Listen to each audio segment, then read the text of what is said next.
Hello everyone, good afternoon and welcome to Niger Delta Today. Profound apologies for starting a little bit behind schedule. My name is Xavier Robert. Well, today on the Niger Delta Today program, we turn the spotlight on a pressing national conversation, one that touches on fairness, representation and the future of leadership in Nigeria. Despite making up nearly half of our population, Nigerian women remain vastly underrepresented in political leadership, holding less than about 5% of elective offices. But now a bold proposal is on the table, a constitutional amendment that would reserve additional legislative seats exclusively for women across the Senate, House of Representatives and state assemblies for the next 16 years.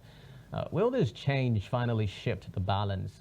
Are women, especially in the Niger Delta, ready to take up space and shape policy? We'll be looking at that. And also today, across several Niger Delta communities, the presence and activities of herders have become a growing source of tension, from reports of crop destruction to clashes with farmers. Today on Niger Delta Today, we ask, what is the real situation on the ground?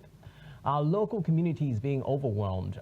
Is there room for peaceful coexistence? It's a conversation about land, livelihoods, and the fragile balance between tradition, migration, and security. So do stick around for that one. But first, let's bring you a story of interest today, taking us to Delta State, where about 9 local government chairmen in Delta North have dissociated themselves from a document presented by Senator Ned Umukoro supporting the creation of a Nioma state. They claim their signatures and official stamps were forged, stressing they were neither consulted nor involved in the process.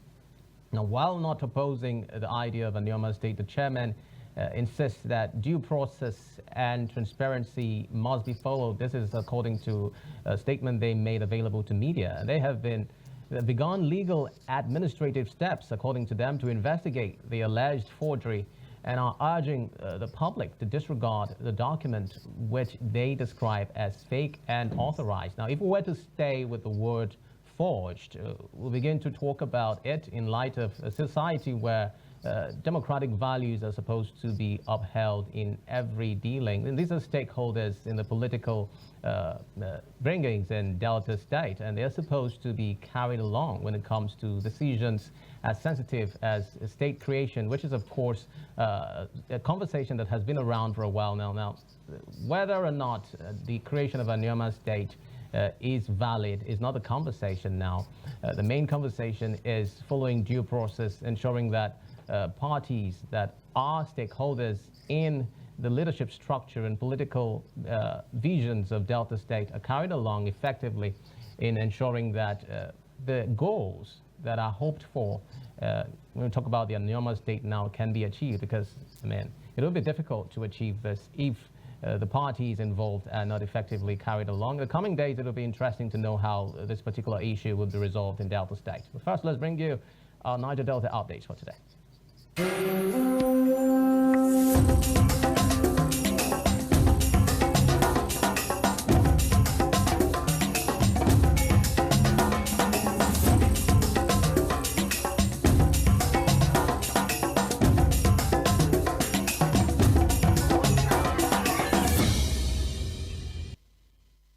First, the Niger Delta updates. The House of Representatives has urged federal and state health institutions to ensure prudent use of allocated funds for quality health care. The call came from the House Committee on Health Institutions during an oversight visit to the University of Uyo Teaching Hospital.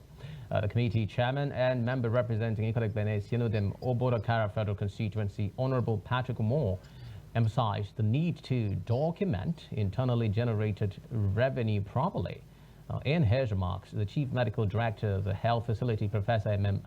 Bassi, said 12 billion naira was released for personnel from a 20 billion naira budget, with 240 million naira for overhead costs. He called for better infrastructure, medical tools, power supply, and timely fund release. Here's what they say. So far, we were impressed by what we've seen on ground.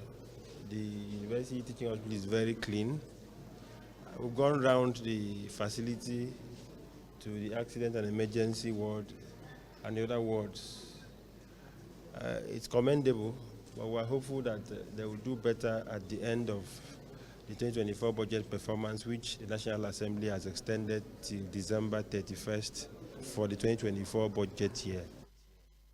I would say that though we have successfully connected the hospital, that's page 2, to a dedicated public source of a dedicated line, which has actually improved the hospital supply, we had to use an IGL. The main problem we have with that is that we have these frequent outages. There's no month that we don't have major outages. The next story on Niger Delta Update now is the Akwa Ibom State government directing all legitimate owners of underdeveloped plots and undeveloped plots at the wet housing estate to commence immediate development within 90 days or face revocation of their properties to the state government. A Commissioner for Information, Honorable Niger Umukoro, disclosed this while briefing newsmen after the monthly Executive Council meeting at ESCO Chambers Government House, Leo. Clearly, I did say undeveloped plots and abandoned units that have turned to dens for criminals. They have 90 days, that is 3 months, to develop those plots or have them revoked. The Ministry of Housing and Akwa Ibom State Property Company, APICO, have been directed to ensure implementation of this decision. The meaning of this is that core members who are of Akwa Ibom extraction, who are serving in different parts of the country, will also benefit from this allowance as a first charge for them. This is a well-considered program. Moving on now, in a move to boost economic and tourism growth, the Akwa Ibom State Governor, Pastor Moino, has assured residents of timely and quality project delivery during an inspection of the Ibom Convention Center, International Hotel and Shopping City in Uyo. Governor Ino warned contractors against delay, saying rainy season excuses will not be accepted. Here's what he said.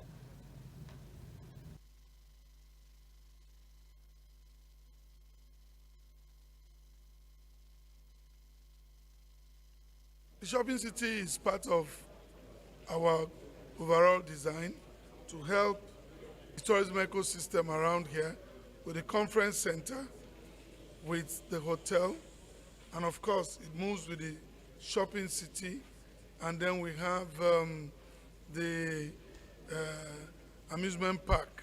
So all of this is an ecosystem around here. That was the conceptualization, and we intended for us to work, and we will work for Akwa Ibom people. This is part of the ESCO, to inspect projects. You put your mouth where your money is. So we have to see and be sure that the reports we are getting is in line with what is on the ground. So we just, last week, today, we spent time receiving reports. But we must match that report with the physical things on the ground. All right, now in Cross River State, Governor Basio too has launched a major coffee cultivation project in partnership with a multinational agribusiness company, JR Farms.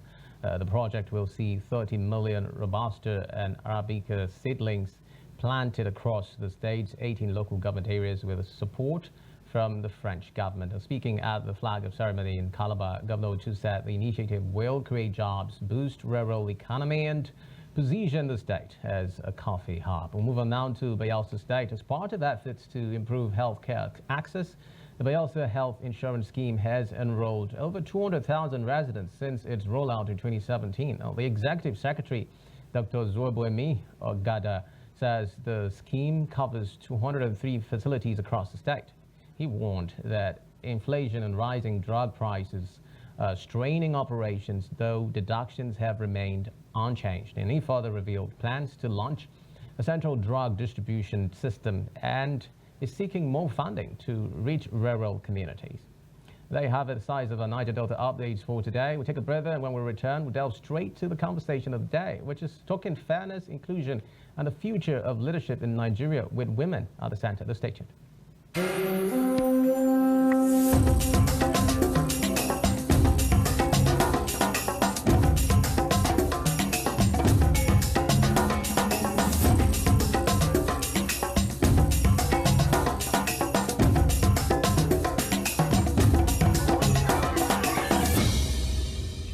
Many thanks for staying tuned. Now let's delve straight into it, turning our sights to a crucial conversation, one that speaks to fairness, inclusion, and the future of leadership in Nigeria. For years, women in Nigeria have been marginally represented in political leadership, despite making up nearly half of the country's population. In fact, Nigeria currently ranks among the lowest in the world when it comes to women's representation in government. And here's a stark reality: only about 5% of elected officials across Nigeria's political landscape today are women. That's 5 out of every 100. In contrast, countries like Rwanda, South Africa, and even Senegal have made great strides through constitutional reforms by reserving special seats for women in parliament. Now, the spotlight turns to Nigeria's ongoing review of the 1999 Constitution. At the heart of the proposed changes is a call for the creation of reserved seats for women in the National Assembly and state houses of assembly, a move that many believe will help bridge the gender gap and give women a stronger voice at the decision-making table. The proposal, backed by key figures in the National Assembly and championed by civil society groups like FIDA and the Nigerian Women's Trust Fund, seeks to introduce 1 additional Senate seat per state for women, 2 House of Reps seats per state, and 3 in each state assembly, all for a period of 16 years. But can constitutional change truly open doors for women in politics, and how ready is Nigeria to embrace this shift? Are women, even in the Niger Delta and across the country, ready to efficiently occupy these proposed seats? Joining us to discuss the preparedness of women should the amendment see the light of day is Lady Ejiro Umukoro, CEO LightRay Media, author Distortion. You're welcome on the program, Madame. It's good to be here with you. Great conversation to talk about too. Yes, thank you for joining us. I'm particularly interested in the significance of this review that has been ongoing for a while now, especially to the women folk in not just the Niger Delta region, but across Nigeria as a whole. How did you receive this news of the review so far? So the thing is, you weren't audible enough. I didn't hear everything you said. But if I can glean, or maybe how's that what you were asking? You want to ask again, because it wasn't very clear. I didn't hear it. I think it is sonic sound feedback. Okay, just to confirm, can you hear me now? I can, but it's kind of finicky. There's a holdback. Oh, sorry. Okay, I'll try to take that question again, slowly this time. So I'm talking about the 1999 Constitution Amendment, the process of a review, a public hearing that is ongoing in the Niger Delta region. And one of the clauses that is considered is the inclusion of women, more inclusion of women in the politics of Nigeria and occupation of seats in the National Assembly, that is, and other houses of assembly in the country and different states of the Federation. I wanted you to appraise the significance of this review process that is currently ongoing. Okay, if I got you right, I think essentially your question is geared towards the active participation and involvement of women in politics, whether in Delta and across Nigeria. Yes, if I'm going to go from that angle point, I would say that often when we ask that question about women in politics in Nigeria, in Delta, or anywhere else for that matter, behind the suggestion is often revealed what I would consider a deep level of mistaken ignorance. I say this because we've always felt that women are just supposed to know that they're supposed to be in politics, forgetting the fact that in the last 300 years thereabout, when the introduction of other kinds of religious teachings from Christianity to Islam were introduced to Nigeria, in a country where matriarchal presence was very strong.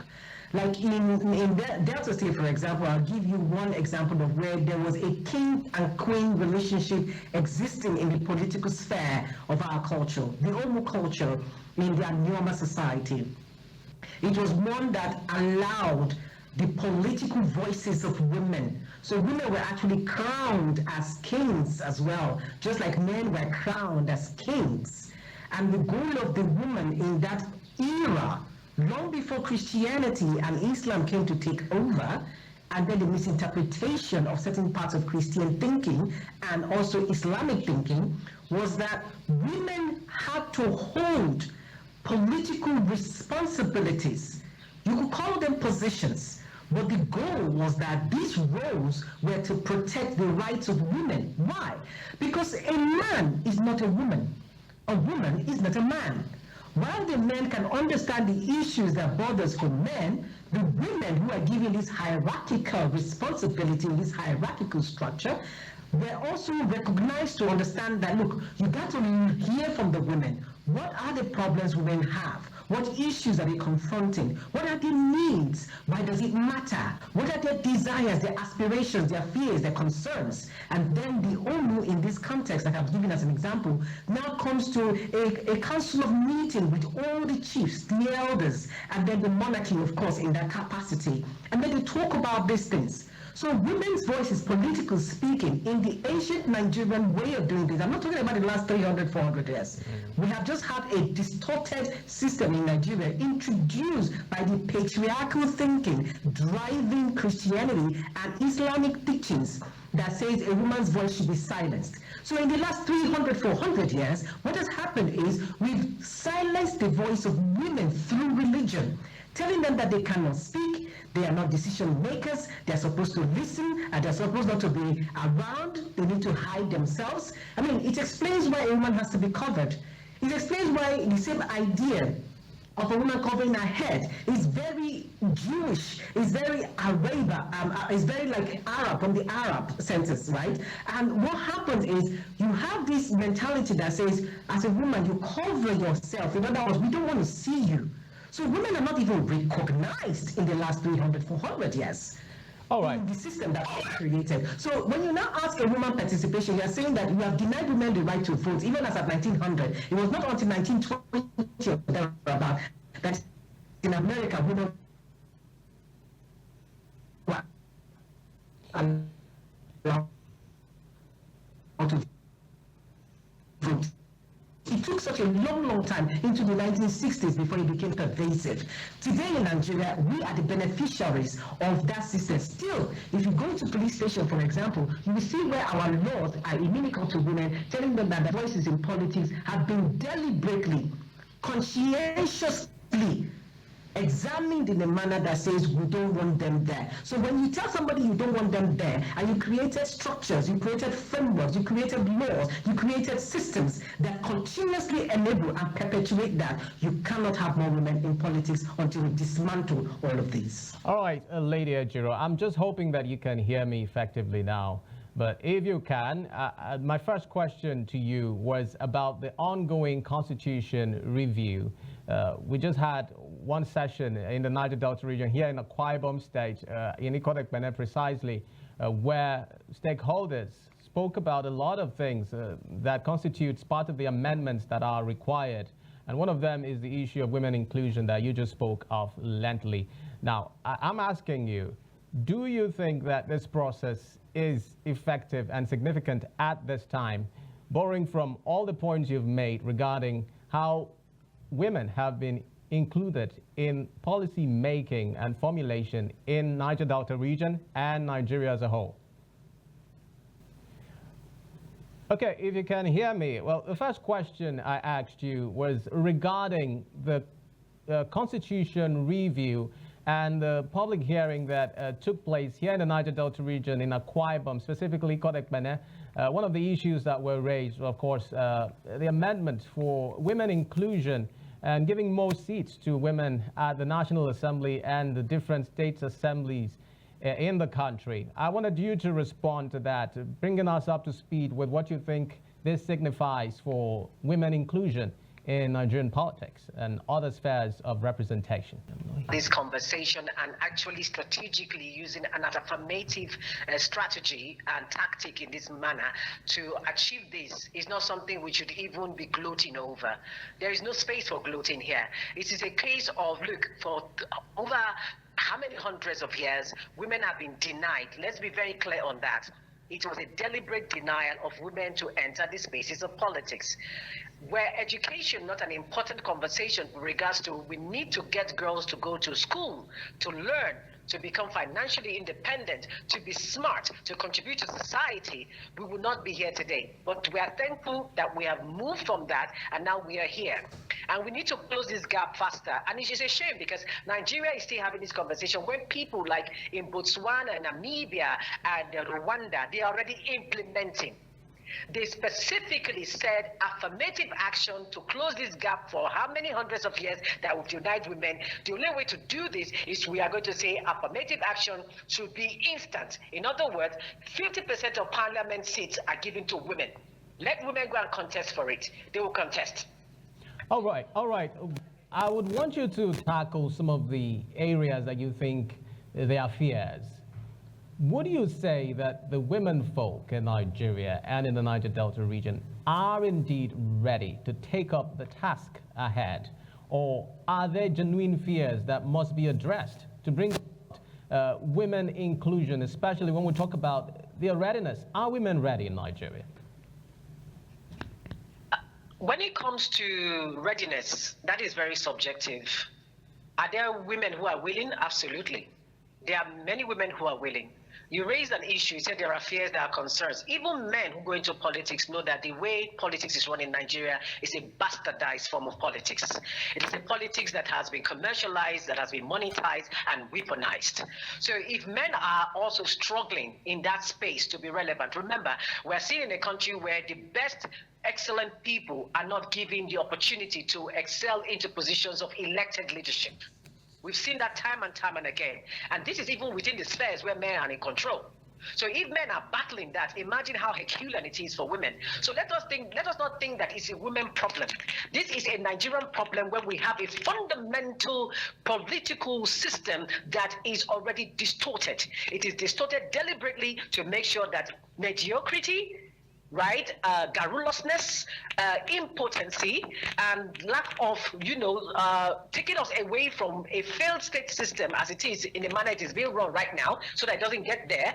We see it being propounded, men after men after men after men. Men have brought us to this place. Why we're not targeting in this conversation that men are solely the problem, we're saying that the kind of leadership we have in Nigeria, the kind of political systems we have created in Nigeria does not even allow the best quality men leadership to come out. So in other words, we need to begin to tackle our fundamental political systems that we have created, the political structures that we create, the political ideology that drives what we do, the policy that drives the kind of politics that we run in Nigeria. And one of the ways we can begin to address this very firmly is that you cannot monetize entirely the entire process of politicking. A situation where you have to settle everybody from beginning to the end with money all the way. What you have done is you have made the system of politics a business. And when somebody feels that I have invested in this business, all he thinks when he gets there is to get the return on investment. So that psychology, that psyche, that mentality that we have need to be squashed right away. All right. Well, I was going to quickly add some critics of the quota model say competence should be placed even above gender. In this situation, where do you think the balance should be struck?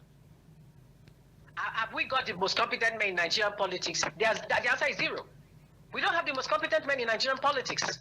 So let them not even start that conversation and saying that when it now comes to the opportunity to give to women, it has to be strictly only excellence. Because the reality is that right now as we speak, it is not about excellence, it's not about credibility, it's not about capacity and competence that has been used as a yardstick in Nigeria. That's fact. Let us not even question that. So we must get to a point where we realize that the fact that it has been made easy for men over the years to navigate a space where competence is not even a conversation should not now be an imposition you put on women that you never put on men in the first instance. So we need to remove all of this kind of blinds that we have, this kind of biases, this kind of misinformedness that is perpetuated as a propaganda within our political spaces. So we must tackle the issue. The issue now is this.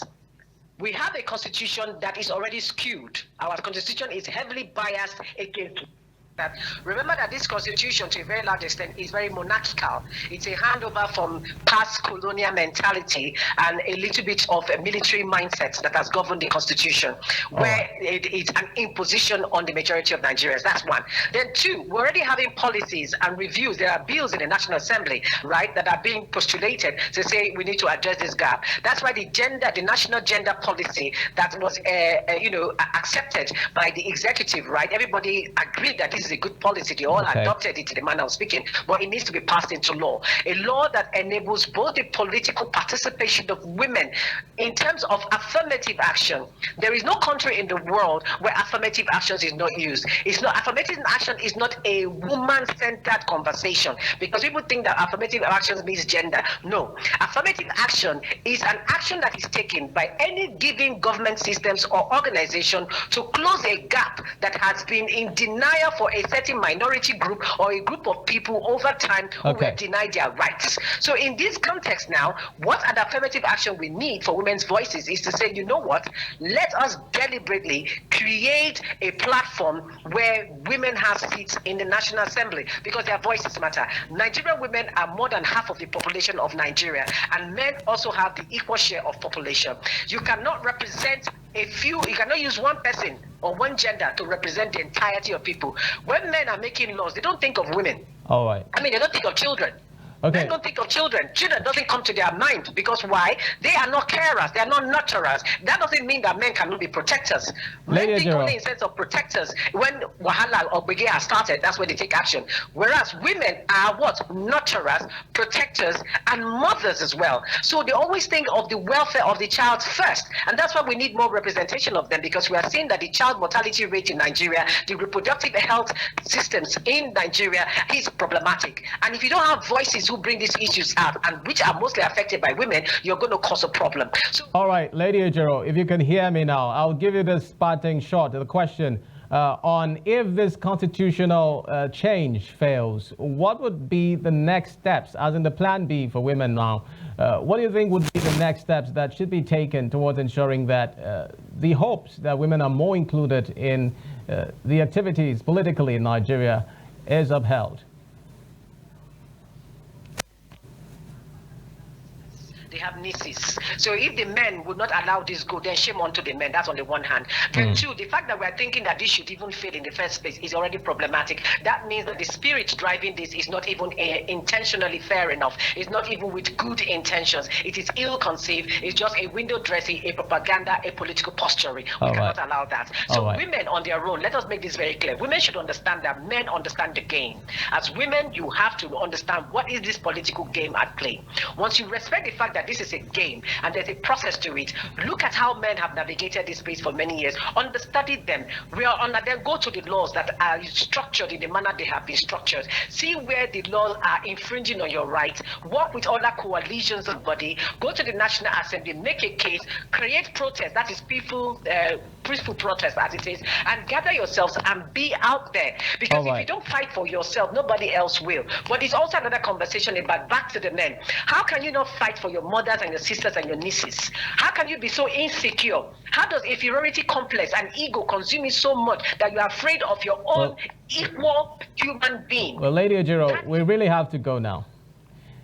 Thank you very much, Lady Ejiro Umukoro, CEO LightRay Media, author Distortion. Thank you for coming on Niger Delta today and sharing your views. We really hope that the constitution review process will see the light of day and more women will be given the opportunity to contribute to the growth of Nigeria.